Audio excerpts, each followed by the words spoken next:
साथियों नमस्कार, आप देख रहे हैं GS4 न्यूज और मैं हूं मनीष।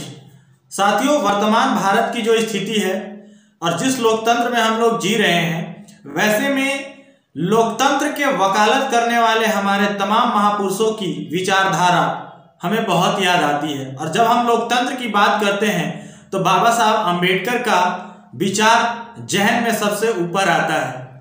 पूरे भारत में और पूरे विश्व में बाबा साहब अम्बेडकर की विचारधारा और उनकी सोच को लेकर के कई सारे सामाजिक और राजनीतिक संगठन बनाए गए हैं और वे अपने अपने तरीके से इस पर कार्य कर रहे हैं।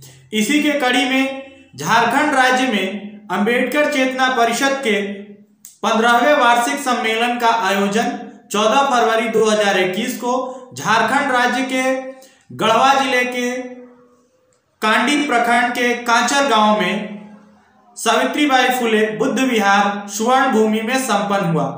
इस कार्यक्रम में कई सारे गणमान्य अतिथिगण आए हुए थे और हजारों की संख्या में लोग वहां पर इस कार्यक्रम को, इस सम्मेलन को देखने पहुंचे हुए थे।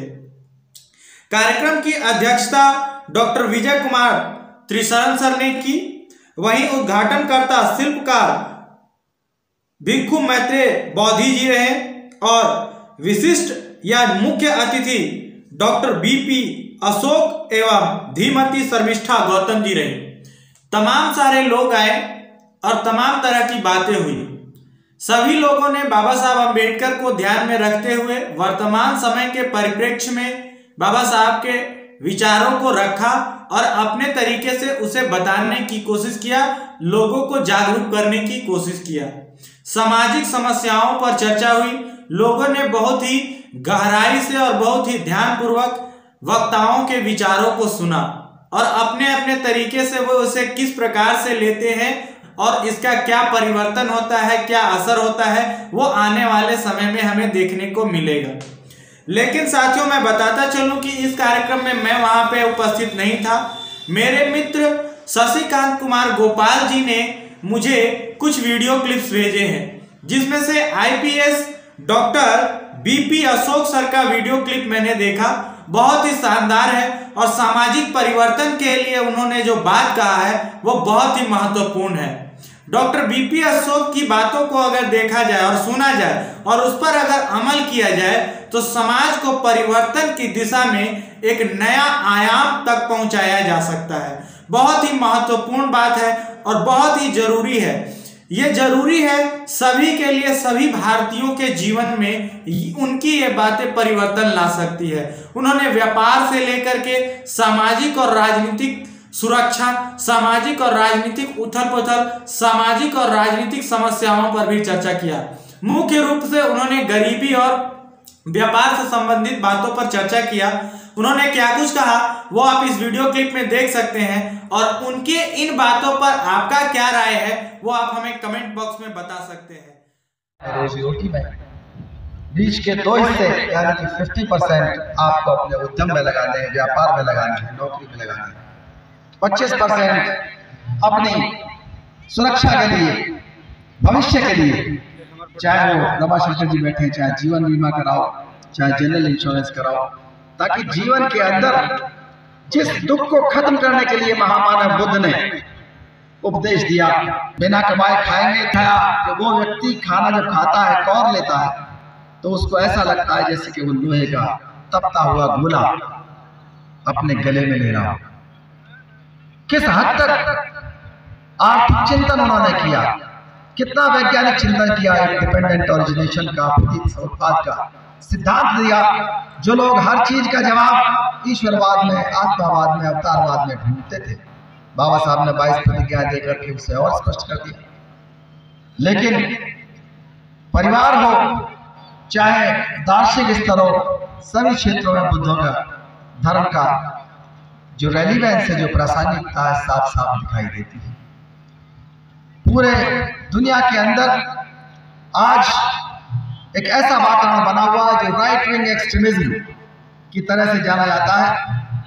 उसके बारे में सैमुअल P. हंटिंगटन, बहुत बड़े पॉलिटिकल साइंटिस्ट हुए, उन्होंने लिखा कि क्लैश ऑफ सिविलाइजेशंस चल रहा है। बहुत से लोग अपनी अपनी संस्कृति को लेकर के, सभ्यता को लेकर के दूसरी सभ्यताओं के साथ लड़ना चाहते हैं।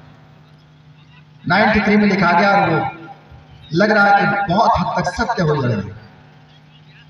एथनोसेंट्रिज्म का माहौल बना हुआ है। एथनोसेंट्रिज्म कहते हैं जब हर सभ्यता, हर संस्कृति, हर धर्म, हर व्यक्ति ये समझने लगता है कि मेरी ही परंपरा सर्वश्रेष्ठ है, मेरी ही परंपरा सर्वोत्कृष्ट है, तो निश्चित रूप से ऐसे लोग कहीं ना कहीं किसी ना किसी के लिए भय का कारण बनते हैं। भय मुक्त समाज, भय नहीं होना चाहिए। अगर हम भय की वजह से शस्त्र इकट्ठा करते हैं, भय की वजह से दूसरे को मारते हैं, तो निश्चित रूप से धर्म का जो किरदार है वो किरदार सही नहीं है। संस्कृति का किरदार सही नहीं है, शिक्षा का किरदार सही नहीं। शिक्षा, अच्छी शिक्षा कौन सी है? शिक्षा हमें वो देनी है जो जीवन को अर्थपूर्ण बनाए। विजडम, विजडम दिखना चाहिए आपकी वाणी में, आपकी बात में, आपके अनुभव में। उसको कैसे प्राप्त करेंगे? मेडिटेशन के थ्रू, एक अनुशासन के थ्रू। जब विजडम डेवलप हो जाएगा तो क्या सही है क्या गलत है जानकारी हो जाएगी। कालाम सूत्र में विस्तार से बताया गया है। किसी बात को इसलिए मात्र मान लीजिए कि भंते जी ने बता दी, डॉक्टर विजय कृष्ण ने बता दी, डॉक्टर बीपी अशोक ने बता दी, हमारी किताब में लिखी है। किसी ने भी अपने विचारों को, प्रश्नों के लिए इतना खुला नहीं रखा पूरी दुनिया के अंदर। लोगों ने यही चाहा कि जो मेरा विचार है वो हमेशा हमेशा चलता रहे, लेकिन विचारों में तब्दीली होनी चाहिए। परिस्थितियां बदलती हैं, वो दवाइयां, वो चीजें, वो व्यवहार पहले जैसा था हमको कोरोना के आने के बाद बदलना पड़ा, जीवन शैली बदलने पड़ी। हर चुनौती का सामना करने का अर्थ है कि हमको अपना जो विजडम है उसको जगाए रखना, उस चीज को जिसको अनुभवी लोग कहें, जिसकी प्रशंसा करें, उसको मानना आवश्यक है। WHO किसी चीज को कह रहा है, साइंटिस्ट किसी चीज को कह रहे हैं, तो निश्चित रूप से कोई सही बात होगी तभी है। जिस चीज में पूरी दुनिया, खासतौर से जो जेंडर डिस्क्रिमिनेशन की बात चल रही है, सेंसिटाइजेशन आवश्यक है। महिला पुरुष में पहले ही भेद था, लेकिन बुद्ध ने उसको मना किया।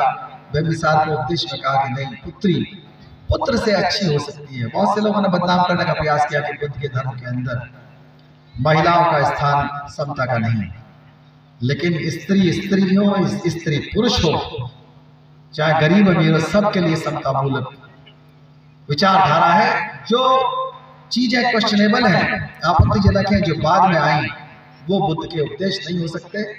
और ये मानते हैं लोग all that is good is represented by Lord Buddha. जो भी दुनिया में अच्छा है वो बुद्ध के प्रतीक के द्वारा स्पष्ट है। बुद्ध ने कहा अपने स्वास्थ्य का ध्यान रखिए, स्वास्थ्य से बड़ी कोई चीज नहीं। अपने आइकॉन्स जो जिनका आप अनुसरण करना चाहते हैं, जिनका हर तरह से ये मान के चलते हैं कि हम इन आइकॉन की तरह पढ़ेंगे, लिखेंगे, बड़े आदमी बनेंगे, बाबा साहब डॉक्टर अम्बेडकर से बड़ा आइकॉन कोई नहीं है। लेकिन अभी भी हम देखते हैं कि बहुत से लोग जो उपजातिवाद के शिकार हैं, जातिवाद के शिकार हैं, वो कोई चमार सेना बना रहा है, कोई वाल्मीकि सेना बना रहा है, कोई पासी सेना बना रहा है। बहुत से ऐसे जिससे बिरादरीवाद बढ़ता है, उससे समाज के अंदर मजबूती नहीं आती, समाज में बिखराव आता है। कोई अभियान, कोई मांग, कोई आंदोलन उसके बाद कोई सफल नहीं हो सकता। बुद्ध का अभियान मानवतावादी अभियान है। इस ना तो ये किसी देश से बंधा हुआ है, न किसी काल से बंधा हुआ है। निश्चित रूप से यह हमेशा के लिए, सदैव के लिए एक मध्यम मार्ग के साथ चलने वाला मार्ग है। इसमें आइकॉन अगर चुनने हैं आपको तो जाति के हिसाब से, उपजाति के हिसाब से नहीं, उपयोगिता और उनकी योग्यता के अनुसार आइकॉन चुनिए। जो आइकॉन आपको दिए गए हैं, जो आपके ऊपर थोपे गए हैं, वो आइकॉन्स समाज को बांटने के लिए, जाति व्यवस्था को मजबूत करने के लिए दिए गए हैं। उनको अपनाने की कोई आवश्यकता नहीं। सम्मान सबका कीजिए, जितने बुजुर्ग हैं जिन्होंने समाज के बारे में सोचा, समाज के लिए उपदेश दीजिए। लेकिन जहां समाधान है, हमारा समाधान बाबा साहब डॉक्टर अम्बेडकर के जीवन दर्शन में, संविधान में है, बुद्ध की वाणी में है, ज्योतिबा फुले, सावित्रीबाई फुले की शिक्षा में है। दुनिया में संविधानवाद के अंदर हमारा समाधान है। निश्चित रूप से ऐसी चीजें जो आज बड़े बड़े साइंटिस्ट बता रहे हैं कि हमको किस तरह जीवन महत्वपूर्ण बनाना है। लौरा जोना बहुत बड़ी साइकोलॉजिस्ट है पश्चिम की, उन्होंने बताया हमारे विद्यार्थियों के आपको मी स्किल्स पैदा करनी है। हम खुद को कैसे सुनियोजित करें, कैसे ऑर्गेनाइज करें। ये वही है सत्ता ही नौरात हो कोई पड़ोसिया। निश्चित रूप से व्यक्ति तू स्वयं अपना स्वामी है। तुम्हारा भला किसी पूजा पाठ से, किसी आशीर्वाद से नहीं हो सकता। तुम्हारा भला अगर होगा निश्चित रूप से अपने आप को ऑर्गेनाइज करने से होगा। दूसरी चीज बताती है लौरा जोना के री स्किल्स बढ़ाइए, कैसे टीम भावना बढ़ेगी, कैसे इकट्ठा हुआ जाएगा, कैसा इकट्ठा होकर के हम कार्य करेंगे। तीसरी चीज जो बुद्ध ने कहा, वाई क्यों, हाउ कैसे, वाई स्किल्स और हाउ स्किल्स डेवलप करनी है, विजुअल स्किल्स और वर्बल स्किल्स डेवलप करनी है। सोचना है बाकी अगर ऐसा हुआ तो क्या होगा, अगर कोरोना जैसी बीमारी दूसरी बार आ गई तो क्या होगा। ये सवाल सोचने का जो अधिकार है, spirit of inquiry and curiosity पूरी दुनिया के अंदर अगर किसी ने दी है तो महामानव बुद्ध ने दी है, जिसको आज बड़े से बड़े साइंटिस्ट, बड़े से बड़े साइकोलॉजिस्ट चैलेंज नहीं कर पाते। वो उसी धार पर आज चलते हैं। जो क्षणिकवाद का सिद्धांत बुद्ध ने दिया वो अकाट्य है। जो आज का समय है, जो आपको करना है उसे करिए। टाइम मैनेजमेंट की बात हर मोटिवेशनल गुरु करता है। जब हम विजडम की बात करते हैं, संसाधनों की बात करते हैं, मेडिटेशन की बात करते हैं, जब सांस को देखने की बात करते हैं, तो उसके अंदर ये छुपी हुई है कि आपको टाइम मैनेजमेंट करना है। जिस क्षण में आप जी रहे हैं उस क्षण में आपके सामने क्या चैलेंज है उसको देखिए। अगर आप सोचते रहेंगे पूर्व जन्मों में क्या किया, अगले जन्म में हमारा क्या होगा, निश्चित रूप से आपके समय और संसाधन व्यर्थ जाएंगे। आपको सोचना है कि हमको हमारे सामने आज चैलेंजेस क्या है, आगे आने वाले चैलेंजेस के लिए हमने क्या तैयारी करनी है। आज लोग इतिहास की परिभाषा बदलना चाहते हैं, राष्ट्रवाद की परिभाषा बदलना चाहते हैं, लोकतंत्र की परिभाषा बदलना चाहते हैं। वो सबसे सावधान रहने की आवश्यकता है। जब आपका विजडम डेवलप होगा निश्चित रूप से ये सब चीजें आएंगी और आप सावधान होंगे उन लोगों से जो लोग ऑर्गेनाइज एंड सर्व को नहीं समझ पा रहे। बुद्ध का रास्ता क्या है, इकट्ठा करो और सेवा करो। और आपके विरोधियों का क्या है, डिवाइड एंड रूल, बांटो और राज करो। निश्चित रूप से उससे सावधान होने की जरूरत है। पे बैक टू सोसाइटी का सिद्धांत बाबा साहब डॉक्टर अम्बेडकर ने दिया। हम लोग उसको और स्पष्ट करने में लगे हैं कि आप चाहे कंडक्टर बने, मास्टर बने, वकील बने, इनकम टैक्स पेयर बने, कुछ भी बने, पे बैक टू फैमिली करिए। पे बैक टू फैमिली का अर्थ क्या है, पे बैक टू फैमिली का अर्थ है जिस माँ बाप ने आपको पढ़ाया लिखाया, जिस जीवन साथी ने आपको सहयोग किया, उनके अंदर एक सेल्फ रेस्पेक्ट की भावना आनी चाहिए। वो तभी आएगी जब निश्चित रूप से आप उनकी सेवा करेंगे, पे बैक टू फैमिली करेंगे और वेतन मिलने के दिन ही उसी दिन कम से कम 2% पिता के अकाउंट में, कम से कम 2% माँ के अकाउंट में, कम से कम 15% जीवन साथी या जीवन संगिनी के अकाउंट में। अगर अवयस्क भाई बहन है तो उनका भी आपको ध्यान रखना है।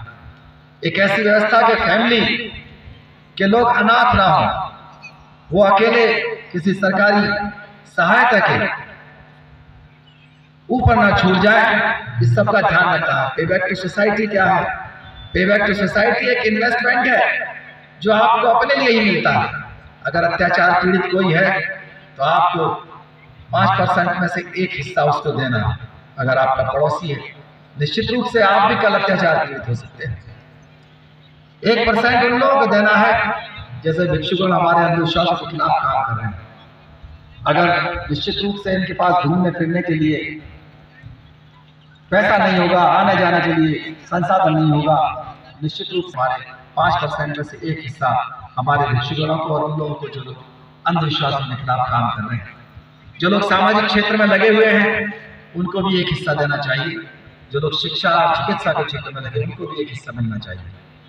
जो लोग ये पैसा आपको अपने पास ही मिलता है लेकिन एक ऑर्गेनाइज तरीके से खर्चा करना, ताकि बिना किसी मदद के आपका समाज एक स्वावलंबी समाज बने, अपने कदमों पे अपने पैरों पे खड़ा होने वाला समाज, जो किसी दूसरे की दया दृष्टि पर ना हो। घर में जो भी निर्णय लिए जाते हैं, चाहे जन्म के हों, चाहे शादी ब्याह के हों, कोई भी हो, सारे निर्णय अंधविश्वासों के ऊपर है। बुद्ध का धर्म विज्ञान के ऊपर आधारित धर्म। साइंस और सुपरस्टिशन का रास्ता कंट्राडिक्शन वाला है, एक दूसरे के खिलाफ है। एक तरफ विज्ञान का रास्ता है और दूसरी तरफ सुपरस्टिशन का रास्ता है। अंधविश्वास से कोई भला नहीं होने वाला। मैं अहंकार के लिए नहीं, मैं आपके जानकारी के लिए या उदाहरण के लिए बता रहा हूँ। मैं रिटायर्ड आईजी का बेटा हूँ, खुद भी पुलिस कप्तान हूँ और मेरे बच्चे भी आईएएस अफसर हैं। मैंने कभी कोई तिलक नहीं लगवाया, कोई कलावा नहीं बांधा, गले में कोई माला नहीं पहनी, कोई अंगूठी नहीं है हाथ में, न किसी से दिल दिखवाया। और कहीं मैं ऐसी जगह भी स्नान नहीं करने गया जहां से पवित्र हो जाऊं।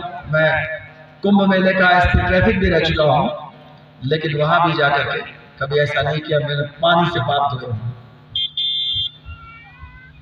कहीं कुंडली नहीं दिखवाई, कोई उपवास नहीं किया, किसी पूजा गृह में नहीं गया। प्रतिज्ञाएं की, वो 22 प्रतिज्ञाओं का पालन किया, बाबा साहब के संविधान का फायदा लिया। निश्चित रूप से समाज ने जो भी सहयोग दिया, ऐसा नहीं कि हम कभी असफल नहीं हुए। असफल हुए तो 4 घंटे और पढ़ने लगे, कोई कमी पड़ी तो रिश्तेदारों से दोस्तों से उधार ले लिया। वो सब प्लानिंग है, वो प्लानिंग के तहत आता है, मैनेजमेंट के तहत आता है। लेकिन वो सुपरस्टिशन से चुप बैठ करके और कोई ऐसी मदद आने का, चमत्कार प्रिय समाज होने का, चमत्कार प्रिय व्यक्तित्व का कोई लाभ नहीं है, उससे कोई चमत्कार नहीं होने वाला। आप अपने घरों से अंधविश्वासों को दूर करिए, एक प्लानिंग के लायक रहिए। जो महामानव बुद्ध का रास्ता है वो पूरी दुनिया के लिए एक ऐसा रास्ता है जिसमें कहीं संघर्ष नहीं है, कोई सांप्रदायिकता नहीं है, किसी भी तरह से ना महिला के साथ अत्याचार है, न किसी बच्चे न किसी बुजुर्ग के साथ। एक ऐसी संपूर्ण सामाजिक, आर्थिक, राजनीतिक व्यवस्था है, सांस्कृतिक व्यवस्था है जिसमें बाहर से कुछ भी नहीं लेना, आपका विकास ही विकास हो रहा है। कोई भी सीमा ऐसी नहीं है जो आपको युद्ध की तरफ मोड़े, क्योंकि बुद्ध एक अपने आप में सबसे बड़ा संविधान है। बहुत से हमारे साथी कई बार आक्रोश में आ जाते हैं, हमारे बच्चे, और मैंने देखा है पश्चिम में तो काफी कुछ लड़ाई की एक कल्चर हो गई है। आंदोलनों के बहाने हो, चाहे किसी बहाने हो, लोग कभी पथराव करेंगे। मैं उन विद्यार्थियों से, उन युवाओं से अपील करना चाहता हूं कि कोई भी ऐसा अनरेस्ट, कोई भी ऐसा आंदोलन, कोई भी इस तरह की बात, चाहे लोकतंत्र में मांग होती है, लोकतंत्र में आपके पास बहुत सारी शिकायतें रहती हैं जो हमेशा रहेंगी, लेकिन अगर उसके सहारे आपने कानून हाथ में ले लिया, आपको कानून हाथ में नहीं लेना है, आपको संविधान हाथ में लेना है। युवाओं से अपील है, संविधान हाथ में लेकर के चलिए। और उसके बाद क्या होगा? उसके बाद आपकी सरकारी नौकरी नहीं लगेगी, शस्त्र नहीं मिलेगा। डरा नहीं रहा हूं, रियलिटी है। हमारे लाखों लोग हमारे परेशान है, कभी पैरवी के लिए, कभी कुछ, कभी भी कानून से पकड़िए आप अपनी बात को लोकतांत्रिक ढंग से, शांतिपूर्ण ढंग से, जो बुद्ध का मार्ग है। कभी ज्योतिबा फुले ने पत्थर नहीं फेंका, सावित्रीबाई ने कहीं किसी जगह आग नहीं लगाई, किसी की गाड़ी में आग नहीं लगाई। बाबा साहब डॉक्टर अम्बेडकर ने जो रास्ता दिखाया है उसमें हर चीज आपको मिली। आपके अधिकार भी सुरक्षित रहेंगे, मानवाधिकार सुरक्षित रहेंगे निश्चित रूप से, क्योंकि जब यूनाइटेड नेशंस का जो universal declaration of human rights charter है उसको जब पढ़ेंगे और कालाम सूत्र को पढ़िए, धम्मपद को पढ़िए, तो लगेगा कोई भी लाइन, कोई भी शब्द धम्मपद से अलग नहीं, सारे शब्द वहीं से लिए गए। आपकी जो आजादी है, आपकी जो अभिव्यक्ति की स्वतंत्रता है, सारी चीजें महामानव बुद्ध ने आपको प्रदान की है। यूनाइटेड नेशंस उसको एक्सेप्ट करता है, भारतीय संविधान उसको एक्सेप्ट करता है। तो निश्चित रूप से इस रास्ते पर आपका जीवन अर्थपूर्ण होना ही है। कोई भ्रम की आवश्यकता नहीं है, कोई विचलन की आवश्यकता नहीं है। समय बहुत हो गया क्योंकि ये बुद्ध का रास्ता ऐसा है, इस पर घंटों बोलते जाइए, लेकिन जो अर्थपूर्ण चीजें हैं प्रयास किया मैंने कि मैं आपको बताऊं। आज एक ऐसी घटना मेरे कार्यालय में हो गई, एक हमारे सब इंस्पेक्टर की डेथ हो गई, तो मुझे तुरंत जाना भी है। मैं क्षमा चाहूँगा इन शब्दों के साथ, वरना मैं सभी वक्ताओं को सुनता, कुछ अपना ज्ञान वर्धन भी करता। बहुत बहुत धन्यवाद। जय भीम, जय भारत, नमो बुद्धाय।